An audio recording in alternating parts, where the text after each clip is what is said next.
So today I have a very special guest, Natalie Refuah. Full disclosure, an investor and a board member in Pyramid, but I would consider a very good friend for quite some time now. 9 years. Wow. Who is hard counting? to believe. Wow, 9 years. Time flies when you're having fun. And actually, the topic of our show is about data, analytics, AI, but eventually decision making. And I think it would be really interesting to try and explore decision making as an investor in various stages, in different companies, different financial scenarios, different types of businesses, and so on and so forth. But I actually want to start at the basic. Maybe you should introduce yourself and tell our listeners a little bit about your background. Okay, so great to be here with you. Thanks for inviting me. So as you mentioned, I'm an investor, general partner at Viola Growth. Pyramid was an investment that we led about 9 years ago, as I said. I was not a partner at the time, but was a principal at the fund, but worked directly on the deal with you. So remember all the details. Listen. We takes two for tangos. You remember we met in the small office in Ramat Gan? I do. And my background is most all investments, which definitely include a lot of data and decisions, which are critical to our work. So I've been with Viola for about 16 years, since the beginning of the Growth Fund in 2008. And prior to that, I was at a VC fund called Evergreen, one of the first or leading VC funds in Israel. And prior to that, I worked at the Ministry of Foreign Affairs for a few years at the legal department. So that's my background. Married with 3 kids. The oldest in the army now. That's it. Exciting about me. Stuff. Cool. So we'll try to kind of talk a little bit about personal decision making and professional decision making. I think that maybe the first way that I would like to approach is, do you think that AI and data analytics influence the way you take investment decisions? Do you actually use more data today than maybe you did at Evergreen when you just started? Do you think that there are tools and systems that help you to make decisions during your investment processes?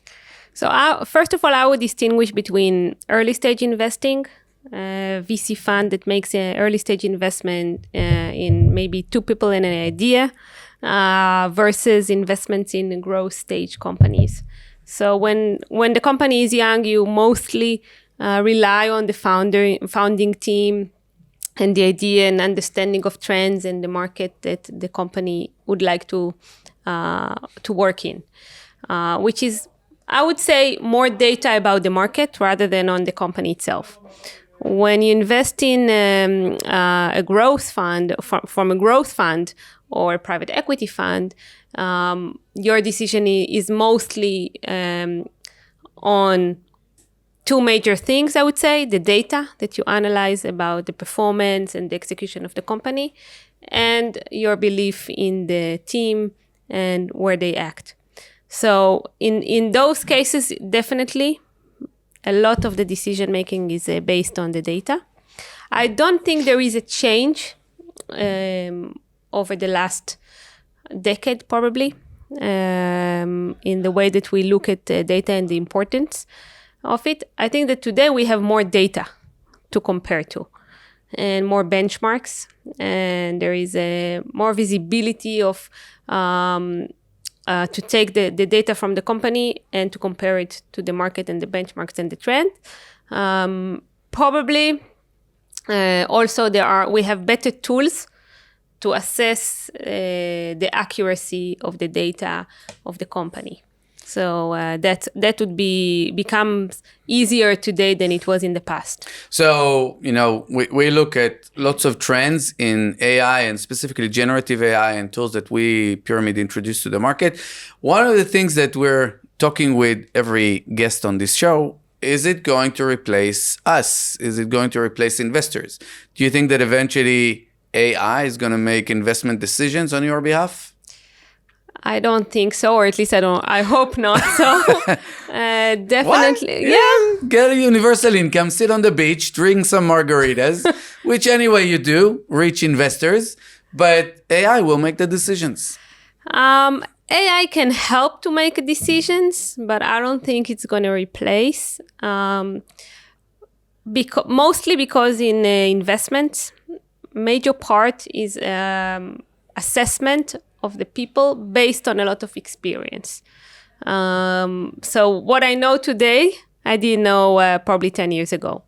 And you can see it based on lessons learned, I would call it. Oh, really?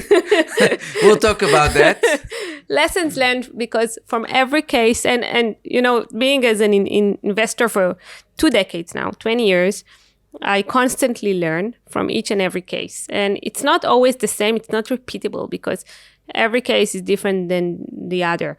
But you can definitely take some lessons that you carry on with you.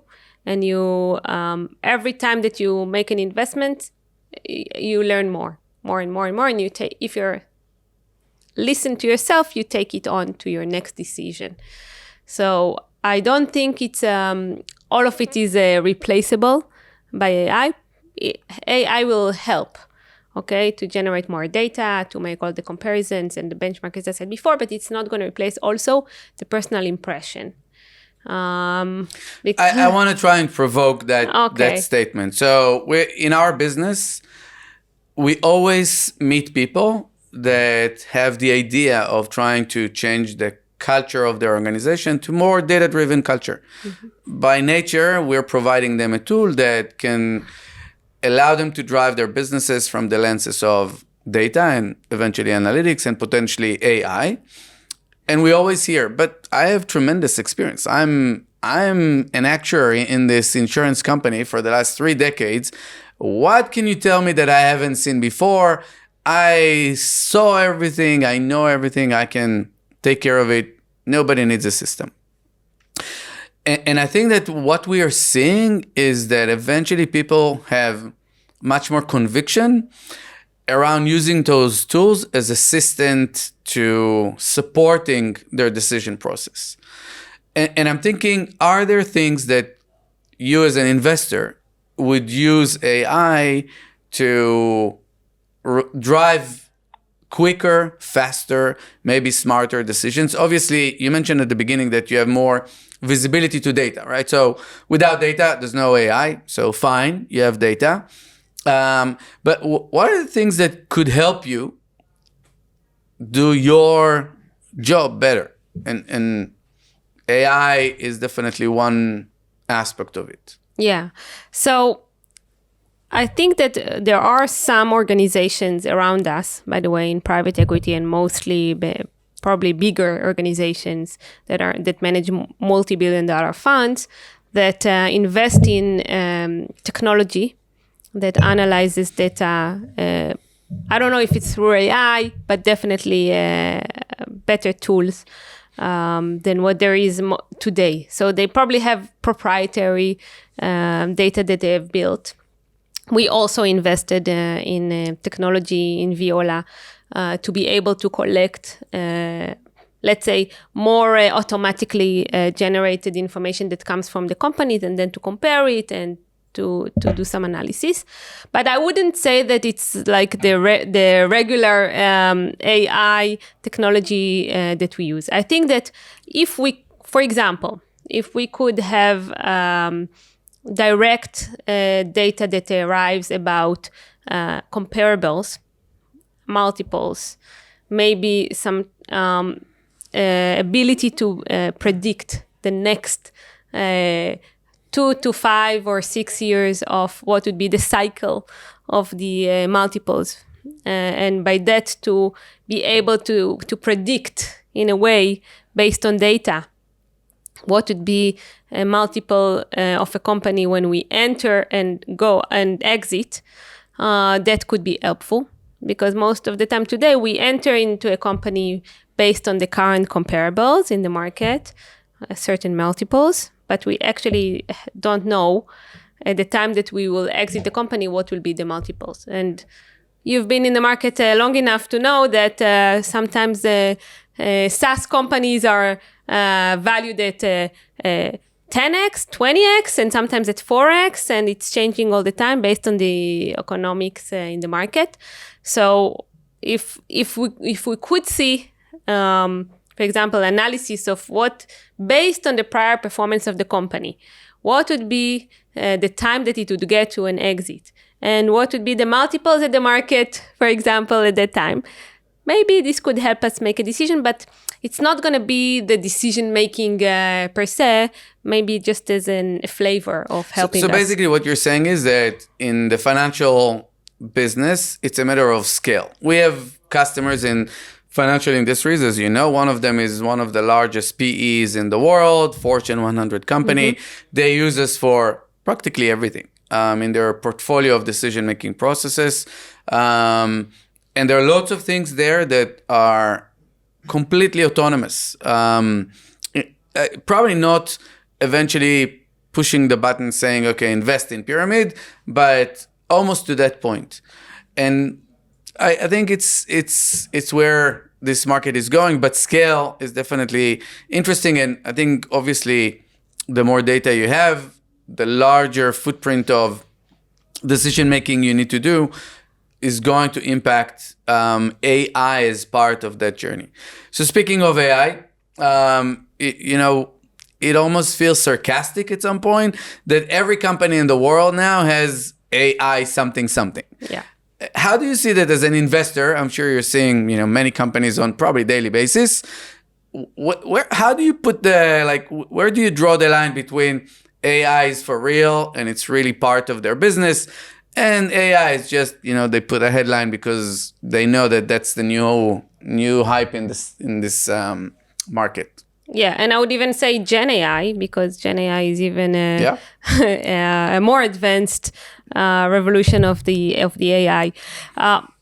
First of all, I think that today a company that does not include in something that is related to its activity AI really don't have, I wouldn't say future, but they need a better justification to their presence in this world. So you really think that generative AI or in general AI is a must-have in tech companies today? It's a must-have in tech company today.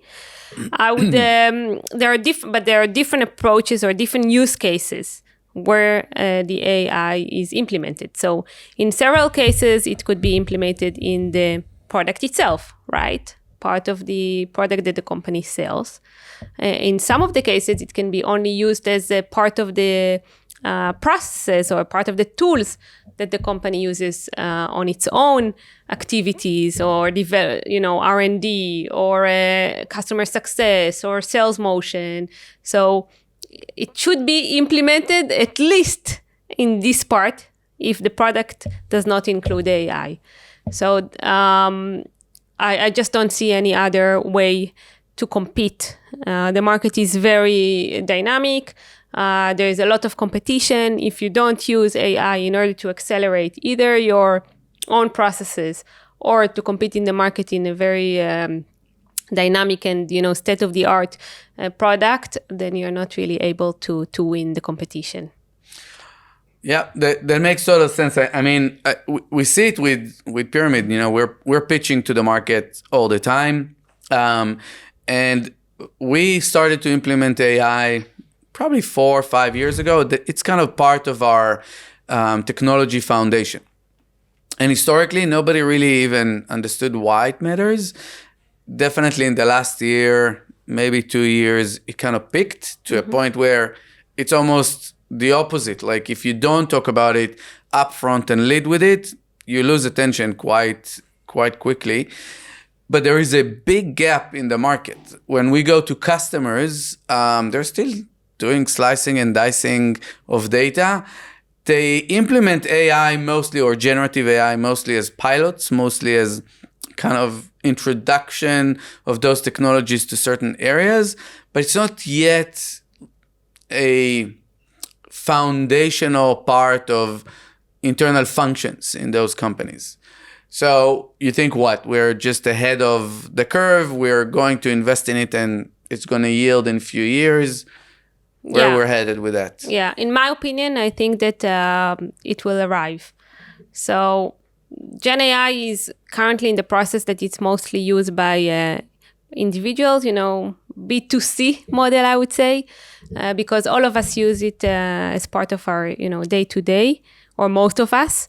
On the B2B, it takes a little bit more time until organizations adopt it, because also some of the use cases are not yet there in terms of the product ready at the enterprise grade.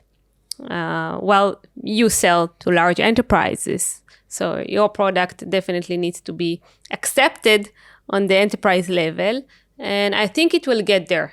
I believe that, and I know that Pyramid has always been really at the forefront of technology. This is something that I always admired in Pyramid, that you're able to see the trends much before they arrive to the market and to develop it in a very fast way. So I believe that your solution today, which I've seen your demo on the Gen AI, which I was amazed, will be broadly accepted and very rare at this moment. And the ones that we will use it today are probably also the fastest organization that are more adapted to the changes in the market. They are what I would call the innovators. And after them will come the rest of the market that will adopt it later on. Understood. So if I'm an entrepreneur that listens to this show, if I don't have generative AI or AI as part of my roadmap and vision and kind of implementation process, I'm probably pretty much behind. I think so. Scary thought. So you're a marathon runner. Right. Adopted running as part of your life. Sorry for you, but I guess everybody has something that float their boat. Good.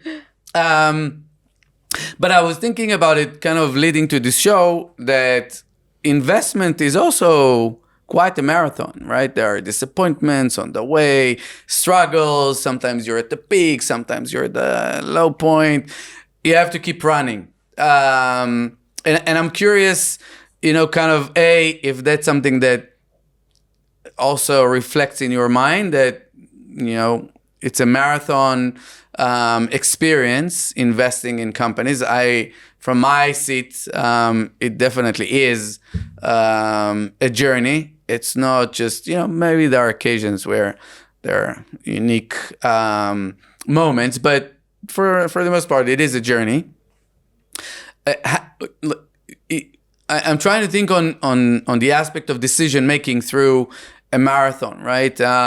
You need to talk to yourself, keep on going, don't worry, it's fine, it's only 2 more kilometers, and measuring the pace, and it almost like the same running a business or a startup and investing in one. Yeah. I would say even it's ultra marathon. Oh my goodness. When you invest in companies. As long as it's not the Iron Man, I'm good. Me too. So I think it's an interesting comparison. And I would say that you're right. Sometimes there are rare occasions where it's a sprint. I had one like this, by the way. It's nice. We invested in a company in July, and by April it was acquired, which was nice. I attended only 2 or 3 board meetings. Well, it's almost the number of board meetings you had with Pyramid, so don't complain. Exactly. So that was nice. But in most of the cases, it takes much longer. And it needs a lot of internal speaking and understanding. And I think that you have maybe not only one decision that you need to make when you make an investment. So first of all, right, the most important decision is, do I invest in this company? Yes or no? And at least I know for myself that today, because we are a growth fund, we don't do maybe 20 or 30 investments per fund. We do maybe 2 to 3 investments per year. So we need to be very precise on where we want to put our money in. So we need to make a 100% decision of, yes, I want to be partner of this company. It's almost like marriage. Once you enter the door, it's very difficult to go back. It's Catholic marriage. Yeah, exactly.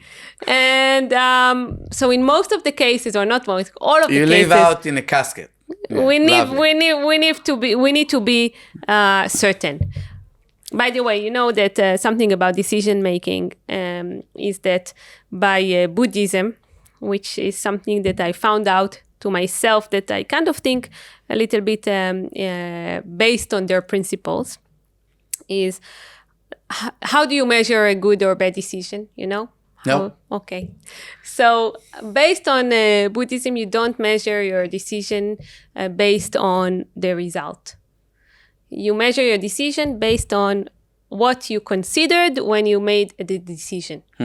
So when you take all the data, or you make all the efforts to get all the data that you can collect, and in your decision, you don't include unrelated considerations that are maybe not relevant to your decision. If you've done all of that and made a decision that you feel complete with it, then it's the right decision, not based on the result. So whenever... That's very comfortable. Yeah, but that's, life, because in life you have so many decisions you have to make, right? It's true, but I think most of us will judge the decision based on the outcome. You're right, because most of us do not think like Buddhists. But I think actually it serves pyramid. Maybe you can write the Buddhist company, because you also say that and pyramid is serving the data and helping you to collect as many data as possible, and that helps you make a decision. So the first decision is when you do the investment, and if you do your work as you should be able to make the right decision at the time of the investment. What happens after that? Sometimes things happen and it's out of your control. But the next decisions that you do along the way are also very important, because you as an entrepreneur also know that every period of time you have many decisions that you have to make. And you need to make the right decisions for the company also. I think that for startups, the world is changing around you and you need to adjust. And maybe in corporate land, in enterprise companies, you're changing the world and the world need to adjust to you. So I think that in startups, and we have experience doing that in Pyramid and other companies, I think we found ourselves again and again in a junction where we had to make strategic decisions. We had some data, but lots of uncertainty. We had to use experience. We had to use maybe opinions of colleagues and peers and other advisors. And I feel that decision making in startup land is the one thing that I couldn't say AI can replace.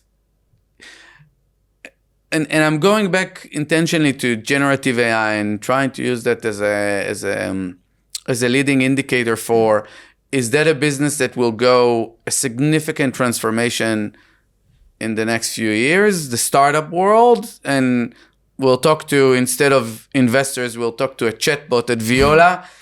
Hey, this is my company. I need $2.5 billion. Here's my bank account details. Are you going to invest? And I'll get I'm thinking about it. I'm still thinking about it. Oh, absolutely yes. Or not. I wonder if you think we can get to that point. Wow, that's a tough question. My gut feeling is that no. Why? Yeah. Because many of the decisions are also driven by gut feeling, because we're speaking about people. And as I said before, I think that it can help. Okay, it can maybe accelerate the due diligence. It can give you, I don't know, red lights, green lights. It can you can mark V on certain matters that you check when you invest in a company. But at the end of the day, when a VC or a growth fund or a private equity fund make a decision to invest in a company, they look at everything together, and including experience and the way that we look about people. So Pyramid is ranked number 1 for what is called augmented analytics. That's basically AI that is embedded to decision making by people. It's not replacing them. It's helping them. It's augmenting. So basically what you're saying is that we can augment decision making as part of an investment decision and use tools and systems and extended data and whatever platforms to help us get to a point where we can get as much data points as possible to make the decision. But eventually, Natalie will have to press the button and say yes or no. Yes, because investment is very similar to maybe large decisions you have to make in your life that you cannot replace by bots or robots or data to make the decision for you.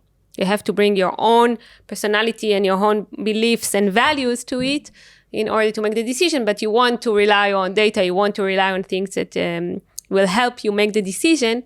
But at the end of the day, the decision is done by a human being. Yeah. So this is what my belief, that we will use more and more, but it's not going to replace us. So let's talk about good decisions and bad decisions without names or names of companies or people.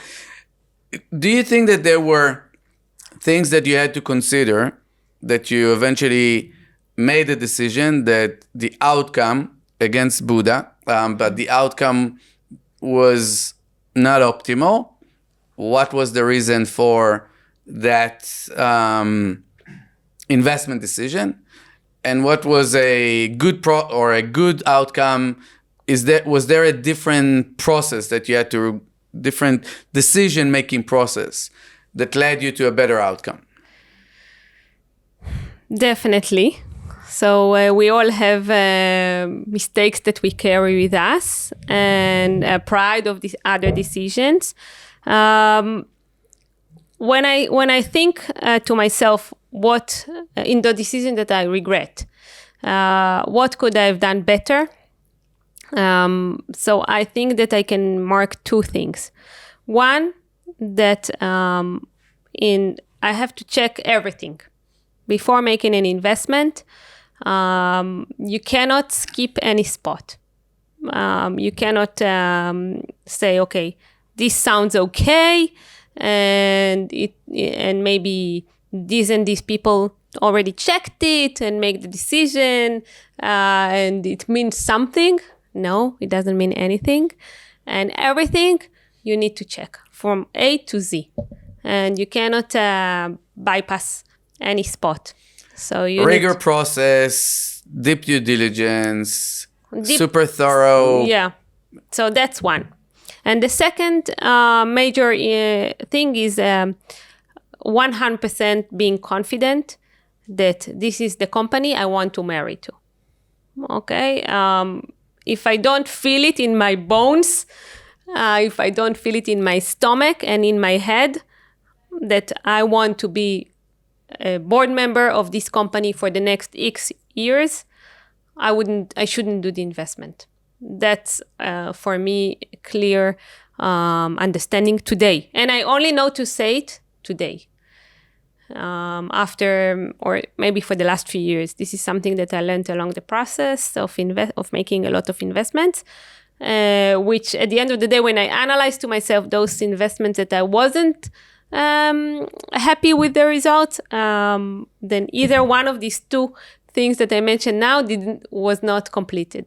Interesting. So you actually do have investments that you feel that you won't go to sleep at night until you get to be part of their journey. Yes. I had one like this actually, that I didn't sleep for a week until I won the deal. You won the deal. Yeah. It's a lottery. Yeah. No, won the deal by hard work. By the way, I think something that happened in our industry, and maybe that is also something interesting to see if there was an AI in the process at the time. So, the hyped years, Yep. 2020, at the end of 2020 until the end of 2021, they completely changed everything in our industry. Not in a good way, I would say. They created a lot of money chasing after too many companies, not all of them in the same quality, changing the valuations. Everything was done in speed. Many of the fund's investments without due diligence at all. It was growth at all cost. It was pay as much as you can. I think this made sort of a corruption or misuse of investments in this period. And let's say it was to be based on AI. I wonder whether it would stop us from making wrong decisions or accelerate the process, because it became normal. Yeah, all the time. It's the biased opinion of the data that drives AI. And big part of the critique around AI decision-making process is that it relies on biased data. And obviously, there was a biased time.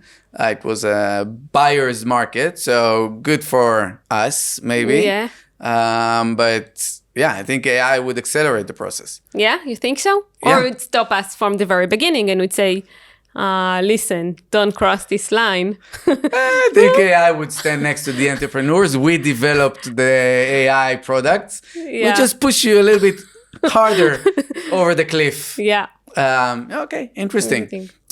So listen, we're coming towards the end of this show, and we wanted to talk a little bit about decisions that you are very proud of, decisions you regret. I won't put you in a personal corner.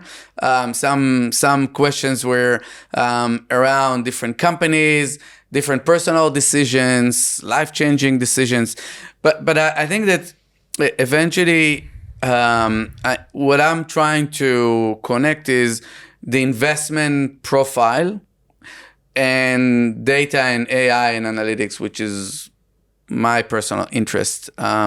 So do you have decisions that you made that you completely regret? Again, it doesn't need to be, what I'm curious about is the process. So I understood the due diligence side and feeling it in my bone. But what are the things that kind of bothers you when you look at decision-making process, listening to experts, not having the right data, leaning on biased opinions and stuff like that eventually lead to decisions you made that you regret, and maybe the opposite direction of a great process that led to an amazing outcome, because that's kind of the proof is in the pudding. I found it a little bit difficult to generalize, but we are in Israel, and we speak a lot about conception. So in some cases, when I look at a company, I do think that there is a conception of the people that sometimes you speak with, and it's hard to understand it. But in order to make sure that you don't fall into a certain conception, you need to speak with a lot of people and diversified people, and to open your ears and eyes and to be open to hear anything. And also, and I think it's also very important, to be able to change your mind during the process. So I was looking at a company about 2-3 months ago, and we've done a lot of work, a lot of due diligence, crunched the numbers, understood the market, spoke with a lot of people, and it all went towards the right direction. So it was almost like, okay, yeah, I do want to invest in this company. And the valuation was okay. Everything was like going the right direction. And really kind of towards the end of the process, we started to understand that the the strategy that the company is going after is not the right strategy. And the management of the company was not thinking the same as we do. And probably after 2 months of, process, I kind of told myself, I don't believe in the direction of this company, and I don't want to invest. And it's pretty difficult to do it because you invested so much of time in the process, and you learned a lot on the way. And you are kind of imagining yourself investing in this company. And at the end of the day, you have to be really honest with yourself and say to yourself, no, okay, actually, I don't want to invest in this company. So I think that you need to be open until the last moment to hear what people are saying to you. And maybe seeing the data as you analyze it, including a certain way of presenting the data to yourself, to the team, helps to not to make this mistake by being alluded not to look at this direction. So this is what I would say. So continuous kind of self-reflection, not leaning towards a biased opinion. Okay. That's a very, very interesting. I think we all kind of lean into starting to convince ourselves that we're on the right path and it's great and it's amazing. So one of the things that, for example, in Viola that we learned is that sometimes you fall in love in your investment opportunity. So the way that we solve this issue is for every investment, we bring 2 partners. Okay, so the probability that 2 partners will fall in love in the companies go down. And then if 2 of them fall in love, maybe it's really something unique. But usually the 2 partners, one is more leaning towards and one will be more criticizing or, the devil's advocate. So it helps to do a full process with the right decision. Interesting. So maybe last question on that, but isn't that the job of the investment committee eventually to be kind of a mirror point to say, you didn't look at this, you didn't look at that? So not to go into the nuances of a fund, but in decision making, getting various opinions and having sounding boards and having... Oh, wow. Okay. So that's really interesting because, in funds, the investment committee knows about the deal, maybe 10 or 20% of what you know after you did the due diligence. And this is also related. Each fund has its own rules on how you make a decision on the investment committee. So some of them ask for unanimous decision. Some ask for majority. Some, by the way, in some cases, only the partner that leads the deal needs to decide. So it's really, there are different ways to look at it. Actually, in Viola, until today, we had unanimous decision. So all the partners need to agree to make an investment. I'm actually pushing us to change it, and that it will be a majority or all -1. And I'll tell you why. It's because when you don't lead the deal, but your partner led the deal, you feel that you don't have the same amount of data or knowledge as your partner has about the deal. So first of all, I would be, to start with, less confident about this deal, right? Because I don't know the same amount of data that person has. And 2, if I would say no, and if I would say I'm the only one to say no, I'm killing the deal. So maybe I don't want to take on myself the burden of, vetoing this investment. So I want to make sure that all of us give the most honest opinion in the investment committee. So if, for example, maybe I would say no, but all the others would say yes, then fine. So I can say no.